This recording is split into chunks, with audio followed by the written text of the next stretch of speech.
cuenta con el auspicio de COPIME, Consejo Profesional de Ingeniería Mecánica y Electricista, y CARMAE, la Cámara Argentina de la Máquina y Herramienta. Ahora sí, mientras se dispone todo el micrófono para Christian Schmidt, él va a presentar su tema Conceptos técnicos de flashing óleo hidráulico, principales diferencias con filtración. Así continúa Tribaires 2013. Bueno, buenas tardes.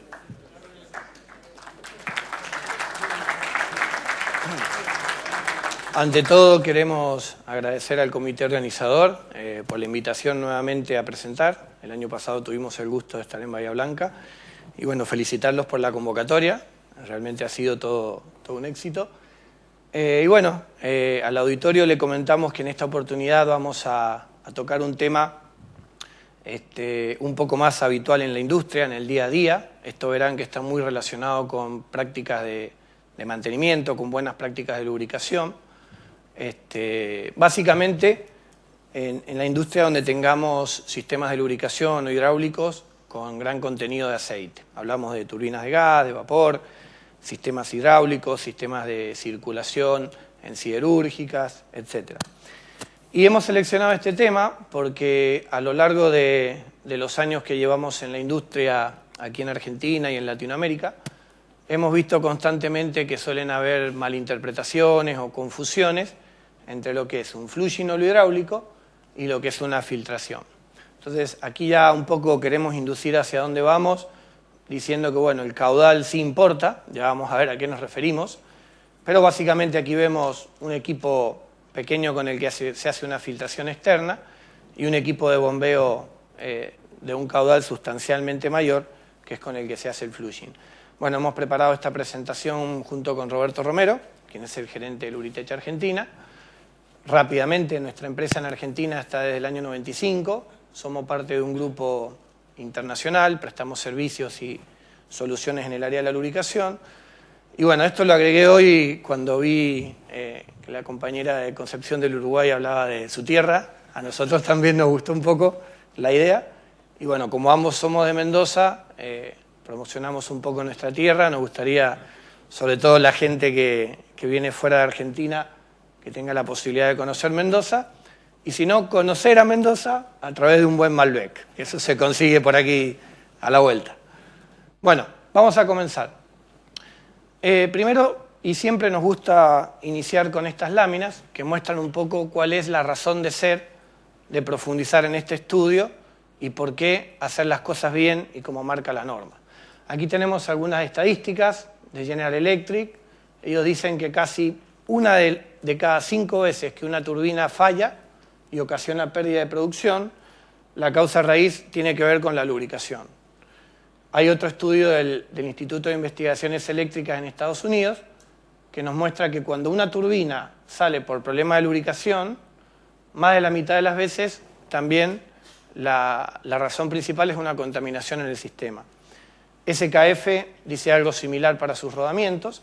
Incluso ellos han desarrollado una ecuación para calcular la vida del rodamiento y uno de los factores importantes a introducir en esa ecuación es el contenido de partículas con el cual va a ser lubricado el elemento. Entonces, básicamente, esto es simplemente para decir, bueno, por qué este tema es importante y por qué interesa hacerlo bien. Ahora, cuando hablamos de interferencia o de problemas de contaminación en el aceite, lo primero que tenemos que entender es que de acuerdo al elemento mecánico y de acuerdo a si la lubricación es hidrodinámica o elastohidrodinámica, siempre tenemos espesores típicos de película de aceite que son los que separan las partes en contacto. Entonces, imaginemos en rodamientos de bolas o rodillos, ese espesor de la película es menor a 1 micrón. O sea, si hiciéramos un paralelismo, imaginemos que aquí tenemos un rodillo de un rodamiento de 1 metro de diámetro. Si este rodillo está girando a cientos de revoluciones por segundo sobre el piso, no hay un contacto metal con metal, sino que existe una película lubricante, que estaríamos hablando de 100 micrones de espesor, que es la que separa ambos elementos en contacto. Pareciera que estuvieran en contacto, pero está esta película lubricante que evita ese contacto. Entonces, evidentemente, si en esa película tenemos la intromisión de una partícula, vamos a tener desgastes por abrasión, erosión, etc. Y vean algo interesante, cuando comparamos estos espesores de película de aceite con otros elementos conocidos, inclusive una bacteria que tiene un tamaño de 2 micrones es mayor que el espesor de película de aceite en un rodamiento. Entonces esto es para que entendamos bien la importancia. Algo sobre lo que vamos a volver: el ojo humano por debajo de 40 micrones no puede ver, y algunos filtros que por ahí se utilizan en la industria, que son de malla metálica, de 100 mesh, tienen una abertura de 159 micrones, o sea, todo lo que está por debajo de ese tamaño atraviesa el filtro sin problemas. Esto también es algo muy conocido, la manera de poder determinar cómo está un sistema, cómo está un aceite en cuanto a contenido de partículas, requiere un acuerdo, se ha hecho esta norma hace tiempo, donde a través de un análisis de aceite se determina un código formado por 3 dígitos, donde cada uno de estos dígitos representa cantidades de partículas mayores a 4, 6 y 14 micrones, pero por mililitro de aceite. Entonces es importante señalar que cada vez que se incrementa este código un valor, el contenido de partículas se duplica, es decir, es una escala logarítmica. Volveremos sobre este tema más adelante. Entonces, ahora sí vamos a definir lo que es un flushing o lo hidráulico, de acuerdo a normatividad. Como ven aquí, un flushing o lo hidráulico es la circulación de un líquido, generalmente es aceite, a través de un sistema de lubricación o componente cuando el equipo no está operando. ¿Con qué objetivo? Remover contaminantes. Aquí lo hemos subrayado. El flushing está orientado a limpiar el sistema, a limpiar el tanque de aceite, las tuberías. Se hace cuando el equipo no está operando, es decir, antes de que el equipo arranque o durante una parada programada, y tiene 2 objetivos principales. Por un lado, brindar confiabilidad, hacer ese procedimiento de limpieza lo más efectivo posible para que todas estas partículas estén fuera del sistema, y por otro lado, hacer ese procedimiento en el menor tiempo posible. Porque hay ocasiones en donde se logra hacer el retiro de la suciedad, pero el procedimiento demora más allá de lo planificado, impidiendo que el equipo entre en operación con la sustancial pérdida o lucro cesante. Entonces, estos objetivos son principales. Ahora, hay normatividad, generalmente hay normatividad según el tipo de equipo, según el fabricante de equipo. Nosotros, solo para tomar como ejemplo, vamos a utilizar esta norma. Esta norma está orientada para sistemas de lubricación de turbinas de vapor, de gas e hidroeléctrica. Y cuando habla del flushing, hemos recalcado aquí un par de ítems importantes. Por un lado, aquí nuevamente se dice que en sistemas nuevos el propósito del flushing es remover toda la suciedad que pueda estar en el sistema o se haya generado durante la construcción, el almacenaje, el montaje, y en sistemas existentes remover la suciedad que se ha generado durante la operación de la máquina. Generalmente en estas turbinas donde tenemos un paro programado cada 3 o cada 5 años, la oportunidad de limpiar el sistema es única, con lo cual hay que hacerlo bien. Y otro punto que es muy importante destacar es que el requerimiento primario para que el flushing sea exitoso es lograr un régimen de circulación turbulento. Esto lo comentábamos hace un momento en el break, que la norma también dice que requiere 2 o 3 veces la velocidad normal de circulación del sistema, y muchas veces eso causa una confusión. Entonces vamos a intentar aclararlo más adelante.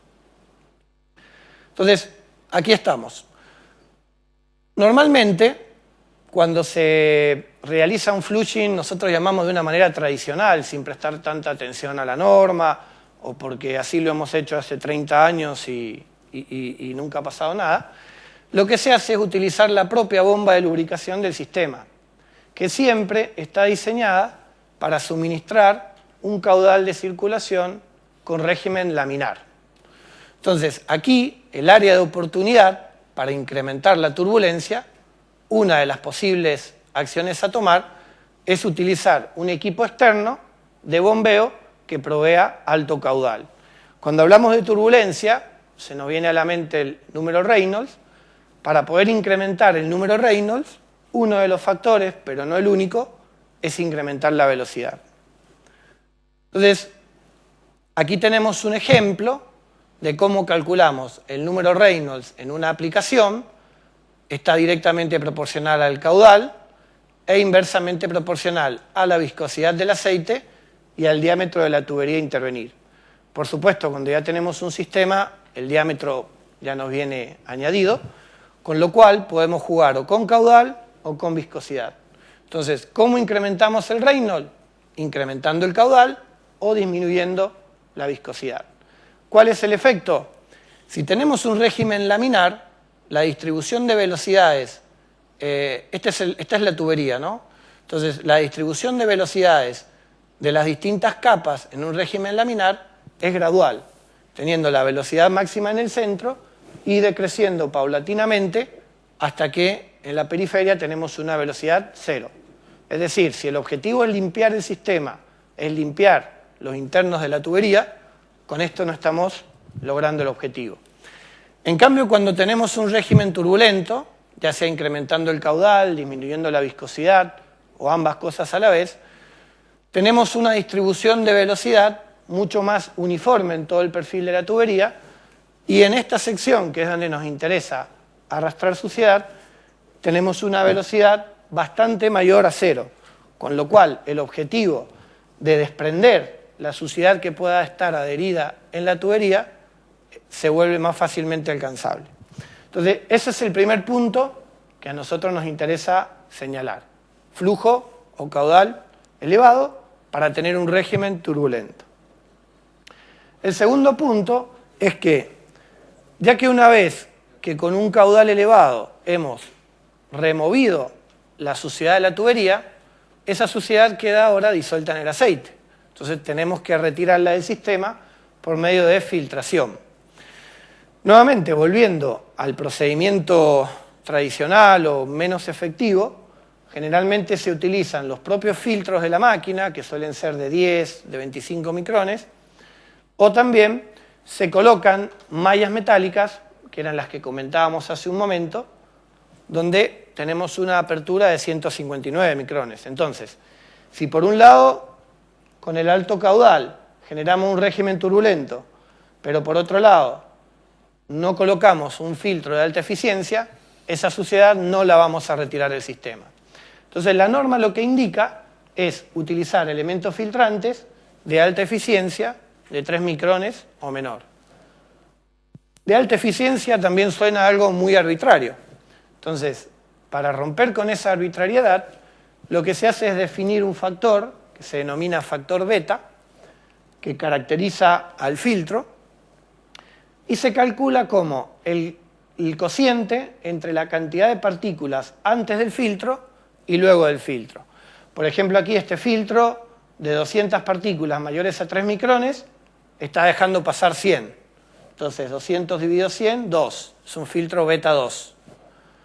En cambio, este otro de 200 solo deja pasar 1. Entonces, este es un filtro beta 200. Entonces, evidentemente, si en un flushing queremos retirar todas las partículas y en el menor tiempo posible, tenemos que trabajar con este sector.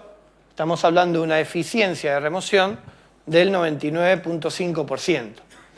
Y este otro gráfico también nos muestra lo mismo. Aquí tenemos el tiempo de duración del flushing de acuerdo al elemento filtrante que se utilice.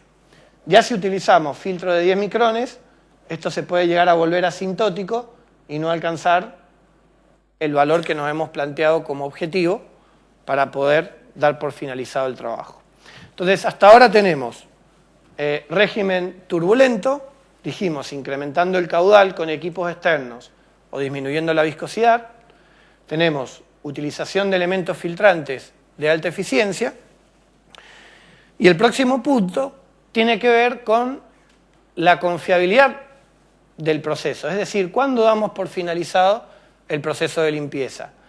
En el procedimiento menos efectivo, se colocan estas mallas metálicas y cada tanto se visualizan, se inspeccionan para ver la cantidad de suciedad que hay allí atrapada.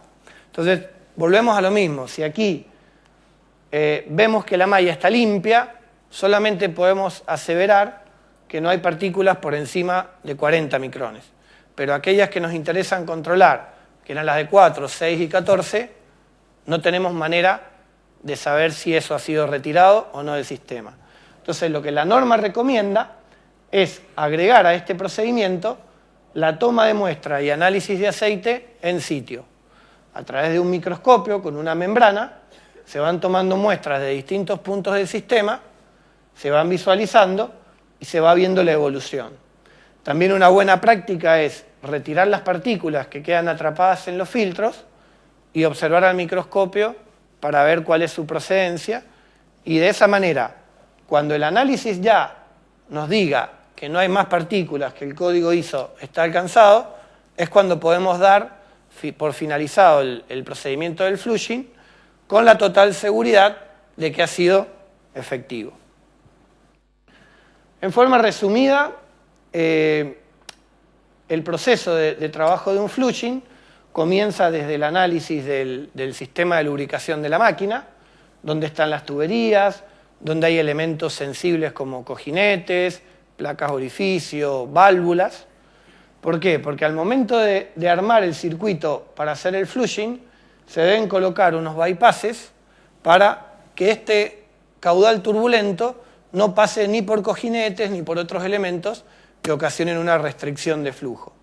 Entonces, se hace una ingeniería. Esto que ustedes ven ahí en azul son los bypasses momentáneos que se conectan para hacer el flushing. Aquí lo vemos en vivo, son unas mangueras con bridas. En ocasiones y previo a la realización del flushing suele hacerse una limpieza química con algún producto químico que remueva sobre todo incrustaciones en tubería de acero al carbono. Luego se hace el flushing propiamente dicho, que es el que describimos, utilizando una bomba de alto caudal, circulando por el sistema, atrapando la suciedad en unos filtros de alta eficiencia. Aquí tenemos el laboratorio con el que se va analizando la evolución del código, y una vez que se da por finalizado el flushing y se debe rearmar el circuito, quitar todos estos bypasses, montar cojinetes y demás, generalmente se deja un equipo de filtración conectado como equipo riñón al tanque para prestar apoyo de reasegurar el código de limpieza. Entonces, esto simplemente a modo ilustrativo, algunas fotos. Esto es un equipo de 2000 litros por minuto de desplazamiento positivo, mangueras de 6 pulgadas. Tenemos aquí una carcasa de filtración con 4 elementos de 39 pulgadas para poder absorber todo este flujo y que pase enteramente por los filtros. Aquí tenemos unas fotos de la parte previa de preparación de un flushing, con las identificaciones que se realizan en las bridas que se van a intervenir y se van a desmontar. Aquí tenemos más ejemplos de bypasses. Cada bypass generalmente tiene una válvula, como esta, que luego nos permite ir abriendo y cerrando válvulas para circular por distintas partes del sistema. Aquí hay algo interesante. Estas tablas de extensión de vida nos dicen qué ocurre cuando, por ejemplo, un fabricante nos indica que los cojinetes de su turbina cada 5 años deben cambiarse. Entonces, claro, el fabricante asume que estamos en un nivel de contaminación de partículas normal, por ejemplo, un 16-13.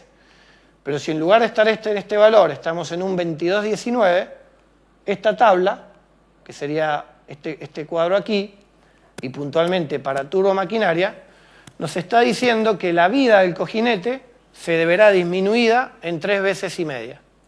Es decir, aquello que el fabricante nos asegura 5 años, estando en este nivel, si nosotros nos mantenemos en un nivel de partículas más elevado, vamos a reducir la vida de la máquina. Ahora, ¿por qué hablamos de filtración externa? Filtración externa es cuando colocamos un equipo de filtración conectado a un tanque de aceite para mejorar o mantener el nivel de contaminación del propio lubricante. Generalmente estos equipos son de bajo caudal porque se utilizan cuando este sistema está operando. Entonces no podemos aquí introducir altos caudales y crear turbulencias. Comentamos esto porque normalmente nosotros en la industria, cuando hablamos de que hay que hacer un flushing, hay que limpiar el sistema, el cliente mentalmente imagina esto. Entonces lo que nosotros proponemos con un equipo de bombeo de 2000 litros minuto, se interpreta que se puede solucionar con un equipo de filtración de 40 o 50 litros minuto. Entonces, esto de la filtración externa es otro procedimiento y es distinto al del flushing. Para ir finalizando, una tabla comparativa. Cuando hablamos de flushing de alta velocidad, el objetivo es limpiar el sistema, las tuberías, los tanques. Se hace antes del arranque durante parada programada, se utilizan elementos filtrantes de alta eficiencia y se utilizan caudales elevados para tener turbulencia. Cuando hablamos de filtración externa, el objetivo es limpiar el aceite durante la operación de la máquina y con caudales más bajos. Entonces, como conclusión, es muy importante que ante la puesta en marcha de un equipo por primera vez o luego de una parada programada, se realice un flushing hidráulico de alta velocidad, de régimen turbulento, tal y como señala la norma. Porque esto nos va a dar la pauta de arranque, cómo va a arrancar ese equipo operando hasta su próxima parada programada. Y el uso de equipos de bombeo y filtración externo de alto caudal asegura de que la limpieza sea efectiva y en el menor tiempo posible. Recordemos aquí el tema del tiempo, es generalmente un recurso muy limitado en el comisionado, en el commissioning de un equipo nuevo o en una parada programada. Entonces, bueno, aquí termina nuestra presentación. Volvemos con esto de que el caudal sí importa. Recuerden, régimen turbulento para hacer un correcto flushing. Agradecemos la atención y, bueno, quedamos aquí dispuestos para responder las dudas o preguntas que puedan tener.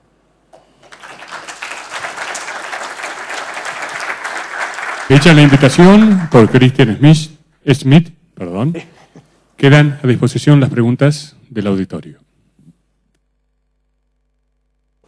No se peleen, no se peleen. Cuando hablamos de limpieza química previo al... Bueno, 2 por 1. ¿Qué tipo de productos utilizan para asegurar que luego no esté afectada la superficie deslizante? Aquí, cuando se va a utilizar un producto químico, lo primero que se debe hacer es una ingeniería previa, determinar cuál es la razón para pensar en un producto químico. Normalmente lo que nosotros más habitualmente vemos son tuberías de acero al carbono con muchas incrustaciones. Entonces, en ese caso seleccionamos un producto químico que primero tenga una acción desengrasante o desemulsificante para quitar el aceite, luego una acción ácida para remover estas incrustaciones y luego se debe neutralizar y fosfatizar y rápidamente iniciar el flushing con un aceite lavador para quitar cualquier vestigio de ese producto químico dentro de la tubería.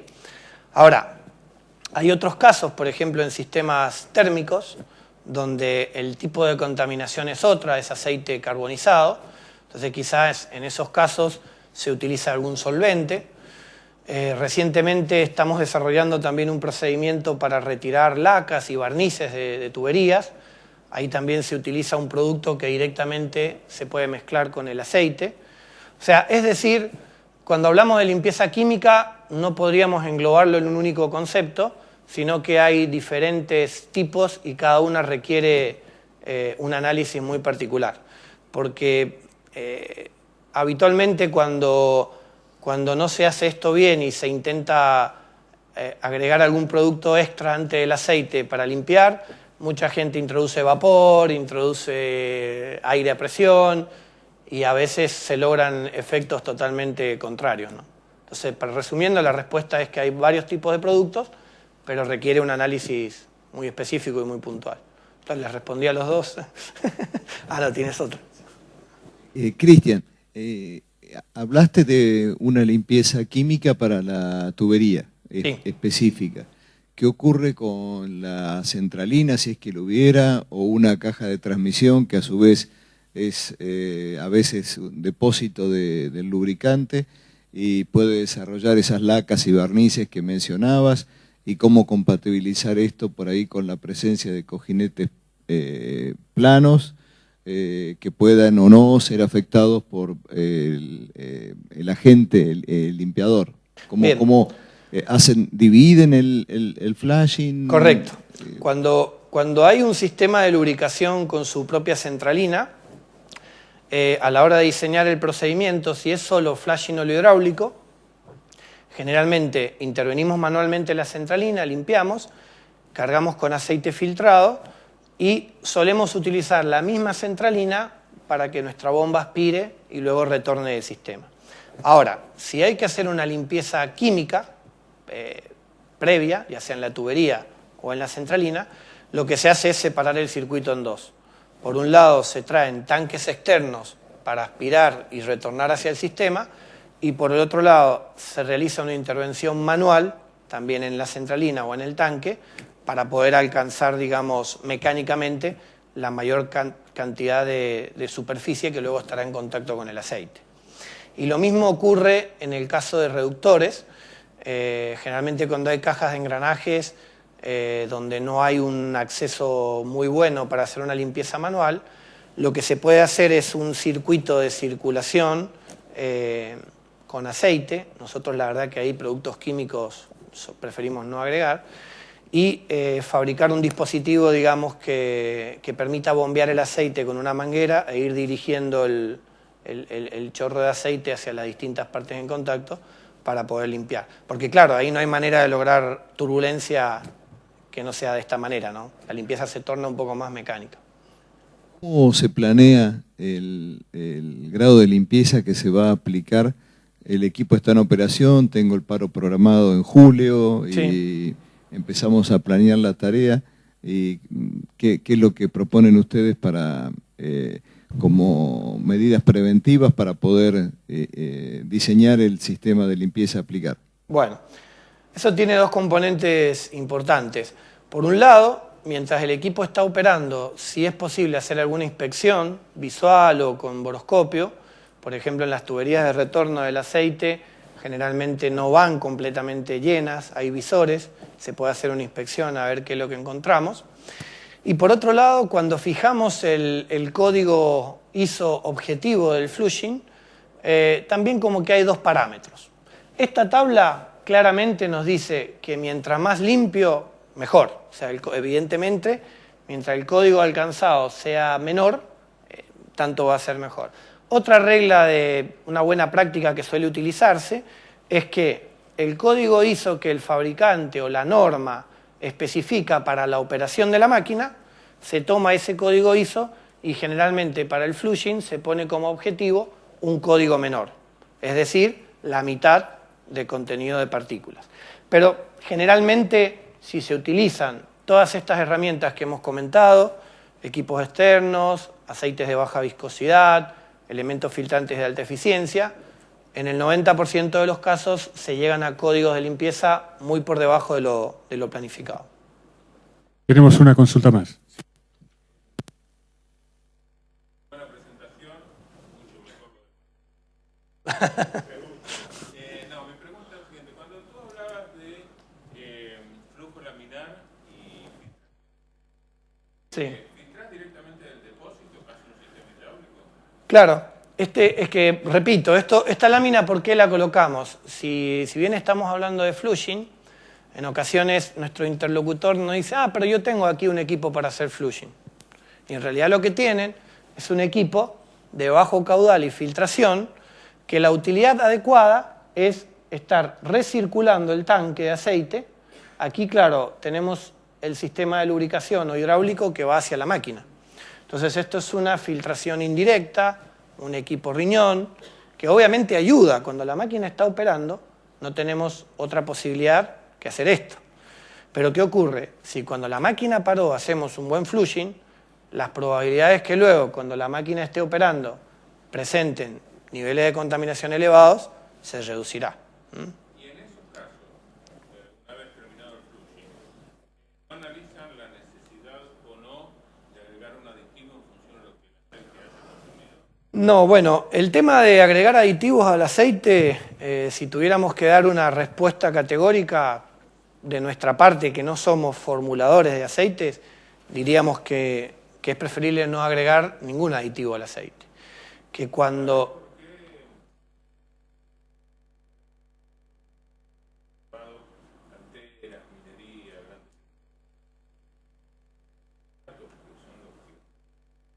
Sí, las partículas de sílice. Favorecen la formación de flúor. Claro. Y consumen.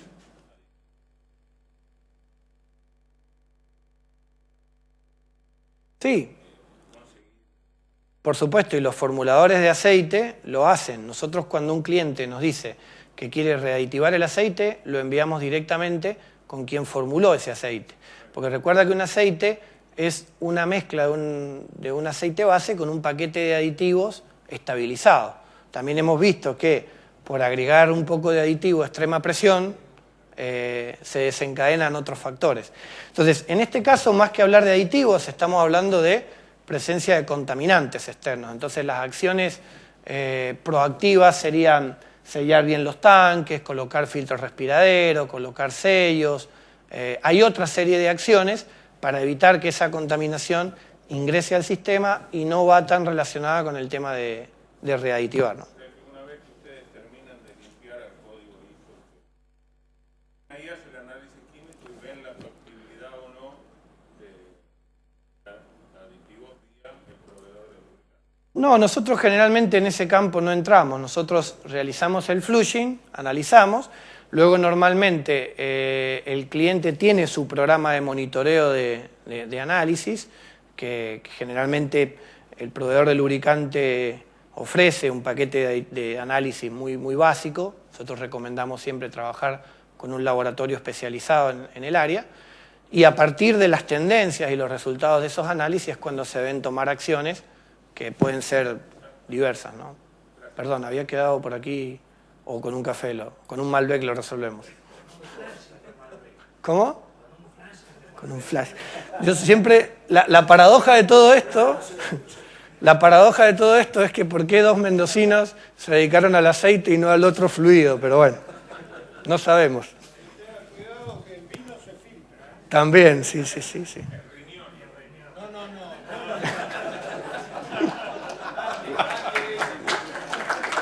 Gracias.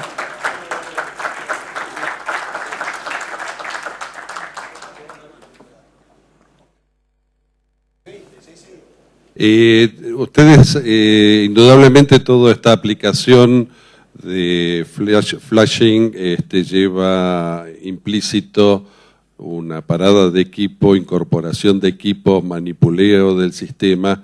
¿Tienen establecido algún número en cuanto a cantidad de litros del sistema que permite justificar la relación costo-beneficio de este sistema?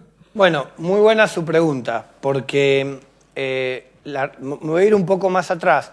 Cuando hace tiempo se hablaba de filtrar el aceite o purificarlo, siempre se hacía esta justificación en base a lo que usted plantea. Bueno, si el aceite me dura 2 años y hago un flushing o lo filtro, me va a durar 4 años, me estoy ahorrando tantos litros de aceite para reponer, ¿no? Pero a partir de que en el 2003 se publicaron estas tablas, esto se publicó en un evento en Estados Unidos, organizado por Noria, Lubrication Excellence, aquí queda mucho más de manifiesto que la importancia de extender la vida del aceite es un porcentaje ínfimo del principal beneficio, que es extender la vida de la máquina. Con esto usted puede ver que si en lugar de estar en este código mejora a este, y está hablando de una servoválvula, de una turbina de gas, esa servoválvula va a haber extendida su vida 5 veces.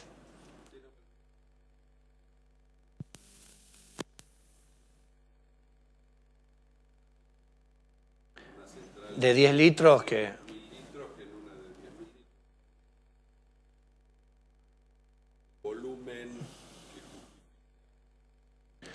no va tan relacionado con el volumen del aceite, sino con la criticidad de la máquina. O sea, si es una bomba que tiene 800 litros de aceite, pero tiene que operar 24 horas al día, si esa bomba sale de operación por un problema de partículas, ocasiona un lucro cesante muy elevado, entonces la comparación de hacer o no hacer el flushing va más relacionada con la criticidad de la máquina que con el volumen del aceite. Eso es lo que quería. Tenemos luego material para acercarle el tema. Lo hacemos en el coffee break, porque ya está preparado el café. Algo que convoca a todos para compartir. Y aprovechamos este momento que los va a convocar y reunir a todos para que se junten en el foyer antes del coffee break, que van a realizar la foto grupal. Están todos invitados. Y luego el coffee. Gracias.